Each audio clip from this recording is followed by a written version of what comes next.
Imagine a world where Brazilian footballer Socrates and Johan Cruyff, the Dutch footballing visionary, are resurrected and handed the keys to Manchester United. What would they do? How would they go about fixing a club that's been stumbling in the shadows of its former glory since Sir Alex Ferguson's departure?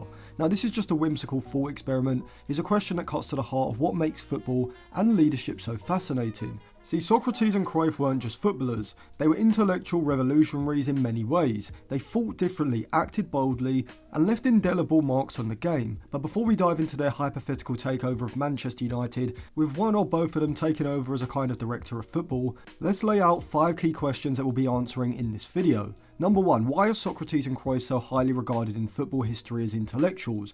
Number 2, what have been the biggest issues at Manchester United since Sir Alex Ferguson left? 3, what are the examples of inefficiencies at the club or things that could be improved? Number 4, what would a modern day Socrates or Cruyff do to transform Manchester United if they were given the role of a director of football? And number 5, what are some other examples of people in football history who could be considered visionaries? So Socrates wasn't just a footballer, he was a thinker, a doctor and a political activist. On the pitch, he captained Brazil's legendary 1982 World Cup team, a team that played with such flair and creativity that they are still celebrated till today, despite not actually winning the World Cup. But off the pitch, he was a vocal critic of Brazil's military dictatorship, using his platform to advocate for democracy. And that's because Socrates saw football as more than just a game. It was a microcosm of society. He believed in collective decision making, even letting his teammates vote on tactical decisions. His approach was revolutionary, blending intellect with artistry. Johan Cruyff, the prophet of total football. Cruyff was an architect of the game. As a player, he was the embodiment of total football, a system that emphasised fluidity, positional interchange and technical mastery. As a coach, he transformed Barcelona into a global powerhouse, laying the foundations for their so-called tiki-taka style. Cruyff's genius lay in his ability to see the game as a chessboard. He didn't just play football, he fought it. His famous quote, "Playing football is very simple, but playing simple football is the hardest thing there is," encapsulates his philosophy. Together, Socrates and Cruyff represent the marriage of intellect and innovation in football. But they aren't the only so-called football visionaries who throughout history have challenged the status quo. But we'll come on to that more later on in the video. Or a club moving slowly towards crisis, almost now definitely in a crisis. And there are many issues. First of all, there's a lack of identity. See, under Ferguson, United had a clear identity, fast attacking football with a never say die attitude. Since his departure, the club has drifted aimlessly, cycling through different managers with conflicting philosophies. But another issue has been poor recruitment. United's transfer strategy has been a disaster. In that time period since Sir Alex left, they've spent over £1 billion on players, but many signings have failed to deliver. And with the club always prioritising commercial appeal over footballing needs, this has led to a bloated and unbalanced squad, which has led on to structural dysfunction. Unlike clubs like Manchester City or Liverpool, United has consistently lacked a coherent structure above. The manager often has too much power, or sometimes not enough power, which has led to a club with no clear long-term vision, which over the years has compiled to create a cultural decline. Ferguson's United were built on a culture of excellence and accountability, but since then the culture has been eroded and replaced by what a lot of people would call complacency and entitlement. But what are some examples of inefficiencies at the club or things that could be improved, and what would a modern day Socrates or Cruyff do to transform Manchester United? But before we dive into that, a quick heads up, I've got a Patreon where for just $1.50 a month, you can get access to my unreleased articles. I've got deep dives into Luis Campos' magic at Monaco, Pepe Marotta's masterstrokes at Sampdoria, and my latest piece breaking down how modern football could learn and take inspiration from Leonardo da Vinci. But there's also more. For $5 a month, you'll also get more perks. You'll get access to my in-game Instagram group chat where I provide real-time tactical analysis during the Manchester United matches. You'll also get a free copy of the tactical ebook which I'm working on as soon as it is released, and you'll also get the chance to request custom articles just by dropping your ideas in the group chat. So if you do want to sign up to either of those tiers, it would be very much appreciated, and I'll leave it linked in all the usual places, the eye above, description and comment section below, as well as on the end screen after the video. So back to the video, what are some examples of inefficiencies at the club or things that could be improved? So number 1, you've got the scouting and recruitment. Obviously, United's scouting network has been pretty outdated since Sir Alex Ferguson left, and maybe even whilst he was there. We've seen this by missing out on big talents like Erling Haaland and Jude Bellingham when they cost a minimal of the price they would eventually go for, instead splashing cash on marquee signings like Paul Pogba and Alexis Sanchez, who are big financial risks, and because we didn't recoup basically anything from those transfers, you'd have to say they failed to justify their price tags. But you've also got the youth development. The famed class of '92 was a testament to United's ability to nurture young talent. However, today the academy without doubt is underutilised, with very few graduates actually breaking into the first team, and often being held too long in the under-21s, going out on random loan moves, and then leaving for minimal fees anyway. We've also got the tactical inconsistency, which has happened over a long period of time, as each new manager brings a different tactical approach, leading to confusion and instability, and quite a substantial transition period between managers, because there's no continuity between the tactical identity at the club over the long term. But you've also got a rather paradoxical one once you think of the financial situation that United are in, because there has been a degree of commercial overreach, as United's commercial success since Sir Alex Ferguson has left has often come at the expense of footballing priorities, with the club seemingly being focused more on selling shirts and winning trophies, which maybe isn't as true now, but it's definitely something that has hindered United over the last decade or so. So what would a modern day Socrates or a Johan Cruyff do to transform Manchester United? So Socrates would be a cultural rebuilder. I think the Brazilian would start by addressing the club's cultural decay. He would instill a sense of purpose and accountability, empowering both players and fans, for certain situations depending on the context obviously, to take ownership of their roles. And Socrates led by these two principles throughout his career. First of all, democratic decision making. Inspired by his time at Corinthians, Socrates might introduce a more collaborative approach, involving players' opinions more in terms of tactical discussions, training schedules, which overall could help to foster a sense of unity. He also believed in social responsibility, and he could use United's global platform to advocate for social causes, reconnecting the clubs with its community roots. And this is something that definitely has been an issue with Ineos's current ownership of United, with the austerity-like cuts definitely souring the relationship between Ineos and the United fan base.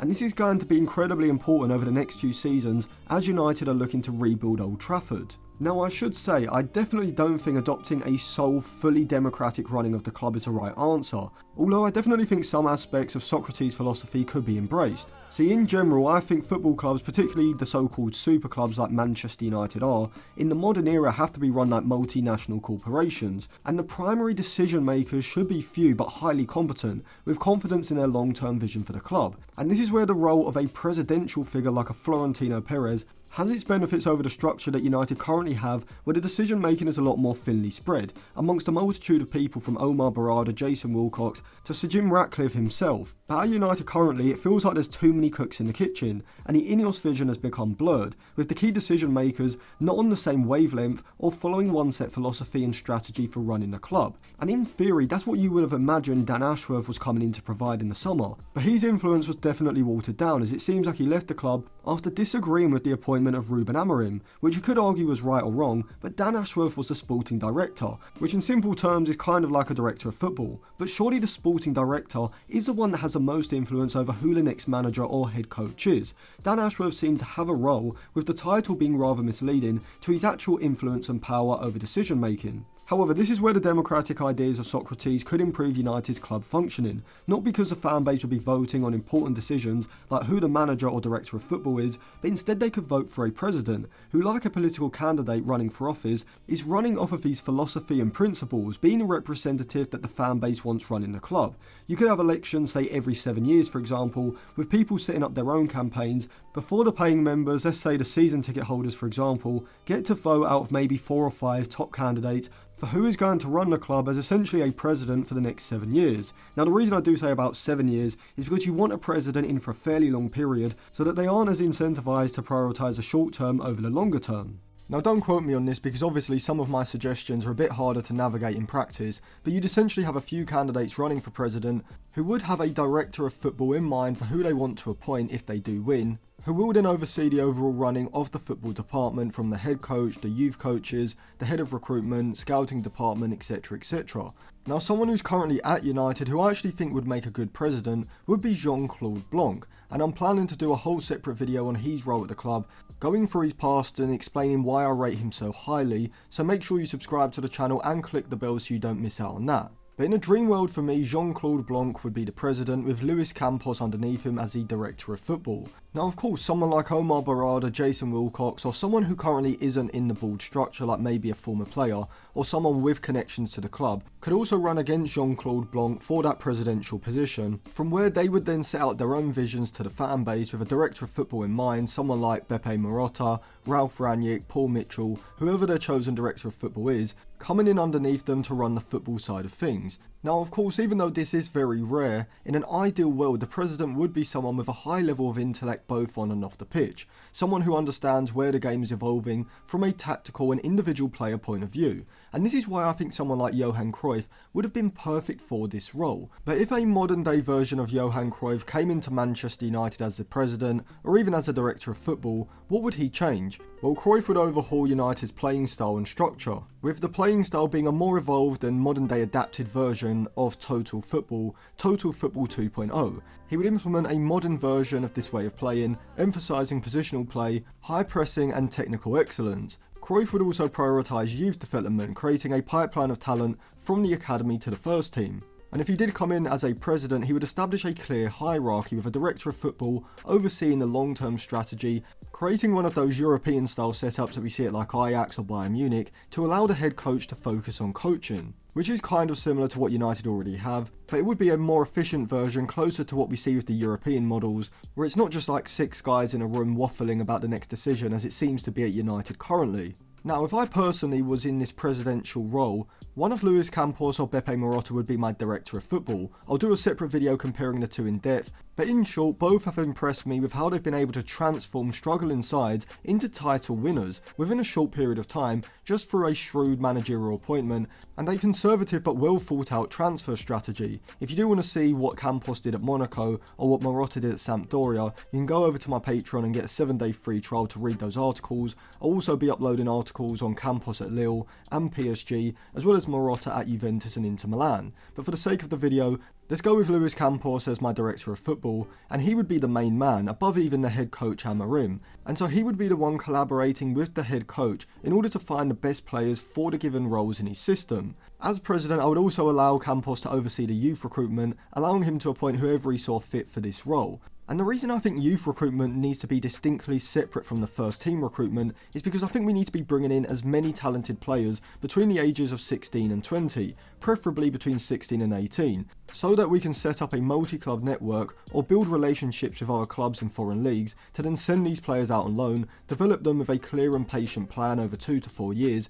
before then bringing them into the first team as a ready-made and proven player or selling them along the way for profit to aid our PSL situation in the long term. Also, like Cruyff, I think United need to be implementing a coordinated tactical philosophy throughout the youth teams that relates to the system but more so the principles of the first team head coach. Now, this doesn't necessarily mean that the under-21s and under-18s have to be playing a 3-4-3 with exactly the same patterns of play as Amorim's first team, but I think all youth players should at least be coached in this sort of system so that they are at least familiar with the system when they come into the first team. But I also think that all youth players should be coached with these 3 principles. Number 1, versatility. Each player from the under-18s should be coached and regularly play in 3 different positions. For example, Goodwill Kokonki could be coached as a centre-back primarily, but also as a left-back, left wing-back or a central midfielder. Harry Amas the same. Chido Obi-Martin's primary position is going to be as a centre-forward, but he could also be used as a winger and an advanced central midfielder. Amir Ibrahimov mainly as a central midfielder,